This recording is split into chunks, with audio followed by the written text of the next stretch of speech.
Welcome back, everybody, to the Wrestling Commentaries episode 2. I'm Travis, this is John. Bruce. You can find our first video on our page. Circle. Yeah, you can find our first video on the Square Circle 101 page under favorites. It's the only favorite on there. And from now on, the rest of the videos will be on this page. Yeah, we just Square Circle 101. We just made a goof on our first one. It's okay. So let's get to it. John? Here we go. We're going to talk about wrestlers' real names, such as Shawn Michaels. Michael Hickenbottom, Undertaker. Mark Calloway, And Kane. Glenn Jacobs. But the wrestler with the coolest real name of all time is a wrestler named Ricky Steamboat. Travis, what's his name? Richard Blood. Now, why would you go by Steamboat if your last name's really Blood? I mean, wouldn't Ricky the Dragon Blood sound so much cooler? Yeah. But nobody accused the WWE creative as being the smartest in the world. Well, it didn't really start with WWE. I mean, Well, where did he originally start? I don't know. Probably through Jesus. NWA. Yeah, because he had this match with Flair. Yeah, amazing matches. Nobody accused wrestling writers in general of being smart. How about that? Because we haven't. Another interesting last name that we have come to realize was Which one are we talking about the here? one that you were shocked at whose his name was? Which one? Former European champion, former commissioner of Raw. Oh, William Regal? Yes, What was his name again? it's like Matt something or something like that. It was Darren Matthews. Yeah. Darren Matthews, yeah. That's just weird. Wrestling names and their funny origins and stuff. Yeah. Speaking of origins, what is your favorite pay-per-view Around right now or of all time? from when the first ones you can remember? I gotta say that Survivor Series is always going to be the crown jewel of all pay-per-views. I mean, mostly because in 2002 that was Elimination Chamber year. Yep. You know, that was a monument, this event. And I'm sure that it sold a lot, buy rates wise, because people wanted to know what an Elimination Chamber is. My favorite was Survivor Series 03. That was a good one. It was good storytelling on the way up to it, you know? Mm-hmm. It had the Angle Lesnar, right? Am I thinking of the right one? Yeah, with and then the ambulance match between Kane and Shane McMahon, which was awesome. And the storytelling leading up to it was. And also, Triple H and Goldberg, Triple H was hardly even on Raw due to injury, and they still told that one with the whole bounty situation. Wrestlers. But I'll tell you a really good pay-per-view. Okay. Any pay-per-view 2002, 2003, 2004 was just about golden. Yeah, we talked about this. WrestleMania 20. Oh yeah, that one was huge because, I mean, it just felt big, you know? Like you got Undertaker returning as Dead Man Taker. You got Angle Guerrero, Benoit versus Triple H versus Michaels when Benoit finally won it. The Rock was there, Mick Foley was there, Rock and Sock Connection versus Evolution. Stone Cold stunning Goldberg and Brock Lesnar. Molly Holly getting her head shaved. Trish Stratus heel turn. John Cena winning the United States title. Everything happened that night. Which that really shows you how quickly John Cena has moved up the ladder, doesn't it? He won that his first title. How long after that? Next WrestleMania. Yep. Took me a year and a half to become a champion. However, speaking of how fast rising through the ranks, Sheamus. Didn't rise as fast as Lesnar. Second fastest.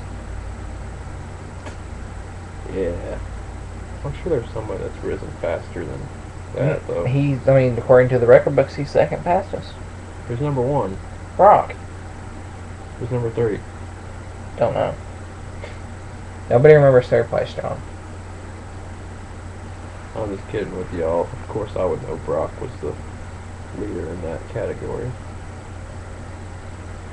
I also wonder sometimes about why Sheamus got such a humongous push. Then even won King of the Ring, and now he's stuck with the retarded gimmick, and he's a mid-carder. Yeah, King of the Ring actually pushed him down. Yeah, it's supposed to help rise careers up. His career just went down. And he's so much better without the King outfit and everything, so. Yeah. But nobody accused Riders of being smart. Oh, especially you, Vince Russo. What about Russo? I'm just saying, nobody's going to accuse him of Hey, he came up with the fortune breaking away from Immortal. Now, we don't know for sure that was Russo.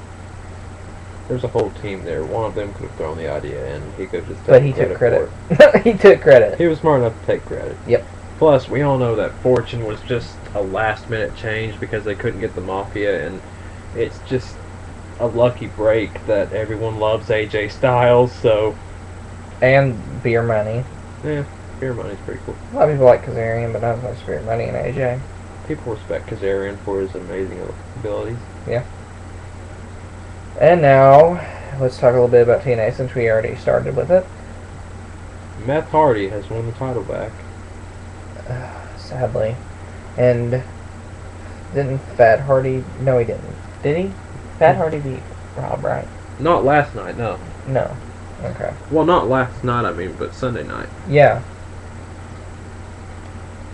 Fucking Fat Hardy and Meth Hardy. Fat and Meth.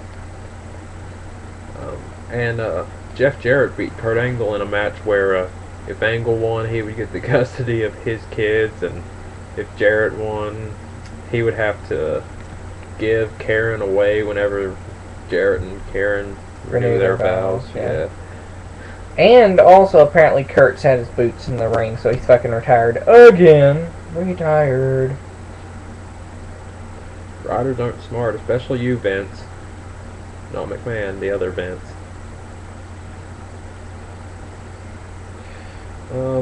Abyss hasn't been on in a while. Oh, I figured they were trying to write him off of Immortal, so that's why he had Janice sticking in his back the other couple weeks ago. Yeah, but he's holding their world television title or whatever it is, so not like it matters anyway. Yeah, I was gonna say, it's not like it really even gets defended or is important. Yeah. I mean, they say it's the most prestigious title ever, yet they change the name so often, and it's hardly ever on the line. I mean, that's the problem with TNA. You can't make a title prestigious by just saying it's prestigious. At least they're trying to make it prestigious, unlike the WWE and its tag titles, and it's United States title, and it's Intercontinental title. And it's world titles. Well, not so much the world titles, but every other title, that's not the two main titles. At least TNA's trying. See, that's why. That's the thing about pay-per-views nowadays. What? WWE is just not building it up, like they'll just focus on that one big match and throw matches at the last minute. But I mean, really, there's good stuff going on the shows that they could work into something if they really wanted to. But again, there you go. Well, yeah, I guess, but that's just how the WWE operates. They don't care about what the fans want. They don't care about what they want. They care about what the sponsors want. Does that sound right? Pretty much. Or better yet, they just don't know what they're doing anymore, I guess. I just can't wait for the power shift and see if the product gets better. Even if it's just, like... We'll see. Even if it's still PG. Like we've talked about, you can make a good show with PG, even though we think it's better as PG-13. Although The Rock kind of proved otherwise. Well, yeah, that hurt the cause, but, you can still make good, okay shows with PG. Yeah, up until that, it was a good show. But it just reminded us that, hey, PG sucks.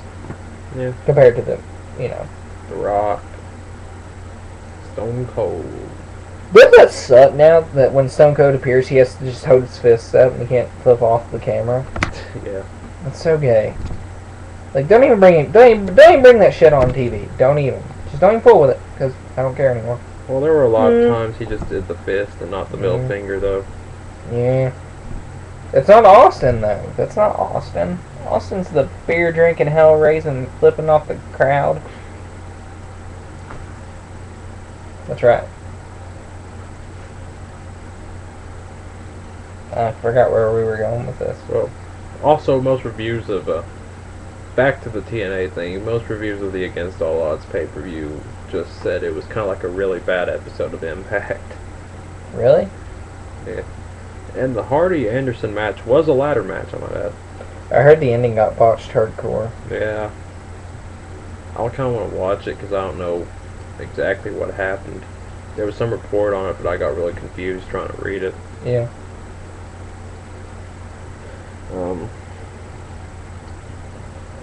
Tough Enough. It's coming out. Steve Austin's going to be the big hoss cat on that show. And Booker T's going to be A on there. coach, yeah. Hey, well, Strong, do you think's going to be on there? I think Matt Stryker's a possibility for a coach. I've stated that Joey Mercury's a possibility because he's actually an FCW trainer. That's true. Maybe Hardcore Holly could come back and coach it. Is he on good terms with the WWE? I'm sure he is. No one else knows not. And neither is Jacqueline. Crazy thing is, Mick Foley's actually on good terms with WWE. Was he ever on bad terms except for that really quick, like that little bit of time after he got released? I don't even know if he was really on bad terms then. Good point. He just, I mean, nobody can really stay mad at Mick Foley. He's a nice guy. I was saying, have a nice day. Really funny guy too. Really. Yeah. And Good rider. Great wrestler. Well, okay. Great hardcore wrestler. Alright, that'll work, yeah. Good brawler. Good brawler, yeah. Good stunt man. Isn't that funny how Ric Flair always made fun of Mick Foley calling him a stuntman, and then now they're working together again? Glorified stunt man. Yeah, glorified stuntman. And Ric Flair might not be working there for too much longer. I hope not. Because they just abandoned him in Europe, so... No. Actually, spoiler alert. I'm gonna let you all know. Spoiler alert. He's gonna be on TNA Impact Thursday. Oh. I didn't get to And see he's that. betraying Fortune, and he's sticking with Immortal. Makes sense. Because he's gonna come out with AJ, and then something happens, and he betrays AJ, and then he's like, yeah. And that's what's gonna happen. Sorry guys, but spoiler alert. But AJ Styles stays the face, right? Yeah, Fortune's That's all we face want. for good, That's all we want. or they're good for their face for the long run. Styles as a face or as a heel? Face, That's an undisputed answer right there. Kazarian, face or heel. Face. I'll go with that. Beer Money They work either way, I'll be honest. and Kurt Angle, Either way, he's golden. Scott Steiner, I prefer him more as a heel, personally. I don't know why. and Hulk Hogan. Since he's Well- supposed to be returning soon. If you think of classic red and yellow Hulk, you think face. If you think of NWO Hulk, heel. And the sad part is, I think the NWO Hulk Hogan's more like the real Hulk Hogan in real life. Sad, isn't it? Very sad. I'd like to thank you all for watching these commentaries, episode 2. Check us out. We'll have more episodes coming next week or so. And check us out on Facebook, Square Circle 101. Out. Be sure to tell your